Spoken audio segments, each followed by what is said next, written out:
Pored Moby Dicka na suvom su splavovi, ali i ribolovci. Pa nekad smo mogli tu sa splava da pecamo. A sad na suvom? Jer sami vidite gde je nivo vode bio. Da je to celih 3 metra u visini pao nivo vode. Iako kiša danima ne prestaje, nivo jezera je sve niži i niži. Na pojedinim mestima iz vode su izronila ostrva.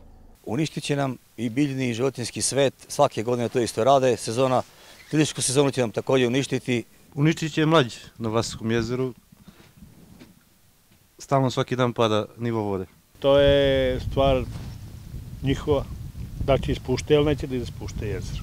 Vlasinsko jezero je predeo izuzetnih odlika, ali opština Surdulica, na čijoj je teritoriji, ne može da spreči ispuštanje vode. Svake godine vrše kao neke remonte, prazne jezero, ja to ne mogu da razumem. Ne razumem se u njihov sistem rada, proizvode struju, ne gledaju ništa drugo, niti životinjski, niti biljni svet. Iz Elektroprivrede Srbije navode da se posle 63 godine obavlja remont u tunelu pod pritiskom hidroelektrane Vrla 1. Vlasinsko jezero je veštačka akumulacija ispod planine Čemernik na nadmorskoj visini od 1213 metara.